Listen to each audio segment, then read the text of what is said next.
Capriotti, mais uma vez um abração para você, para os ouvintes da Rádio Bandeirantes. Atenção, hoje é um dia muito importante no futuro do Corinthians. Então atenção, torcedor corintiano, para que você possa entender. É uma situação muito delicada, mas eu vou procurar aqui resumir da melhor forma possível para você. Há mais de 2, 3 meses, Capriotti, que a gente está aqui na Rádio Bandeirantes trazendo a informação que haveria uma chapa única de oposição. O que significa isso? Uma chapa única liderada pelo ex-presidente Mário Gobi para bater de frente com a situação. Agora liderada pelo Duílio Monteiro Alves. Ontem à noite, rolou na sede da Calunga uma reunião envolvendo conselheiros e alguns candidatos. E aí, o Emerson Piovesan, você vai lembrar dele, Capriotti, ex-diretor financeiro do Corinthians, Sim. Não estava acordado, isso não estava no combinado.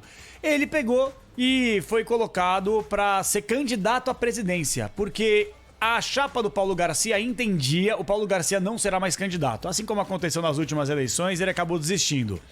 E o que pegou? Pois é. O Paulo Garcia, bom, a gente já sabe, né? Que ele é toda vez isso, chega a ser bizonho, não. O Paulo Garcia chega a ser bizonho. É que o Paulo Garcia ele tem muita influência nas duas chapas, Capri, na oposição e na situação. Então, mas não se lança candidato. Não. Não lança candidatura, continua lá a influência e tal, mas pra que lançar candidatura e depois retirei a candidatura? Toda vez a mesma coisa. E aí ninguém mais acredita nele. Meu. Pois é, mas aí ele acabou, entre aspas, colocando o Emerson Piovesan como um candidato. E aí, essa reunião nem chegou a terminar, Capriotti, praticamente, porque teve gente que foi embora antes, a gente conseguiu essas informações de bastidores com pessoas que estavam nessa reunião, e aí agora, nas primeiras horas do dia, uma reviravolta impressionante. Hoje, até às 5 horas da tarde, é o prazo limite para que todos os candidatos registrem as suas chapas, os seus nomes. Então a expectativa antes era Augusto Melo, Emerson Piovesan, Mário Gobi e Duílio Monteiro Alves. Esses 4 candidatos. Agora há pouquinho, uma nova reunião que está rolando desde já, mais uma vez a sede da Calunga, colocando apenas o Mário Gobi como oposição. E essas chapinhas se unindo para bater de frente com o Duílio Monteiro Alves. Então o Emerson Piovesan, ele desistiu da candidatura à presidência do clube, então nós teremos 3 nomes. O Augusto também desistiu? O Augusto não, o Augusto tá nisso. O Augusto, o Mário Gobi e o Duílio Monteiro Alves. Então a tendência para tentar desbancar a situação comandada pelo agora Duílio Monteiro Alves, a expectativa imensa para que os eleitores do Paulo Garcia / Piovesan votem no Mário Gobi para, consequentemente, a oposição vencer as eleições que acontecem no dia 28 de novembro. Lembrando que nesse próximo dia 20 tem a aprovação ou a reprovação das contas do clube. A informação que nós temos é que as contas serão reprovadas, Capriotti. Será? Chance imensa. Caramba, hein? Vai ter que esperar, obviamente, os votos e tal, como é que vai ser feito, mas a informação que nós temos conversando com muita gente que tem o voto direto é que a reprovação vai acontecer das contas do clube. Bom, vamos aguardar, você vai monitorar esse assunto. E Capelanes, e o Wagner Mancini? O Wagner Mancini é apresentado daqui a pouquinho, né, Capriotti? Daqui menos de 2 horas, às 2 horas da tarde, ele vai ser apresentado de forma oficial. Certamente a gente vai acompanhar na Rádio Bandeirantes, vai colocar a palavra dele aqui no microfone para que a gente possa entender um pouquinho mais o que ele entende para o jogo de amanhã. Nem teve tempo para treinar. É o treino de hoje, a viagem já para Curitiba, porque o Timão entra em campo amanhã, 9h30 da noite. Duelo duro contra o Atlético Paranaense, que também está tentando escapar da degola, Capri. É isso aí.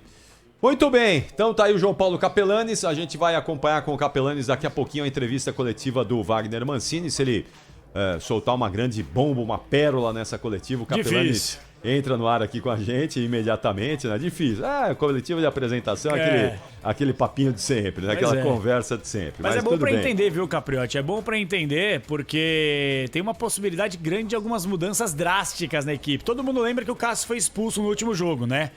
Pelo que eu apurei, Capriotti, não descarte, não estou falando que o Mancini vai fazer isso de imediato, mas tem muita gente internamente no Corinthians que entende que seria o momento do Walter ganhar uma sequência, porque de fato, o Cássio é o maior goleiro da história do Corinthians, para muitos sim, para muitos não é o melhor tecnicamente, mas é o maior. Mas muito se diz que é o momento do Walter ter uma sequência, até porque o Cássio, de fato, talvez esse seja o pior ano tecnicamente do goleiro corintiano, que de fato é um grande ídolo, mas não vive nem de perto aquele bom momento de 2012, né, Capriotti? Ele teve aí a coisa de 3, 4 anos. Isso. Né, quando ele estava muito acima do peso, Ele falou que tava com um problema com bebida, né? Ele mesmo admitiu isso. A avó dele faleceu. A avó dele faleceu. O Walter entrou. É que o Walter, eu sou fã do Walter, é um goleiraço. Eu também. É um goleiraço. Mas o Walter é um cara meio azarado, né? Com esse negócio de contusão aí, ele... Toda vez que é pra ele dar aquela deslanchada, ele tem uma contusão ali no meio e acaba atrapalhando esse deslanchar dele, meu. Vamos ver agora. Eu acho que tem boa chance, viu? Eu acho que tem boa chance de o Walter agora abraçar essa titularidade, porque é isso, o Cássio não tá bem, o Cássio não tá legal, vai jogar amanhã contra um time que deve atacar, então o Walter deve trabalhar bastante, deve aparecer bem, né? E aí já viu, né? De repente o Wagner Mancini já chega com os 2 pés no peito do Cássio. Cassião da Massa. Cassião da agora Massa. É banco. Aquela segurada, Senta né? comigo aqui. E Capriotti, você vai lembrar em 2017...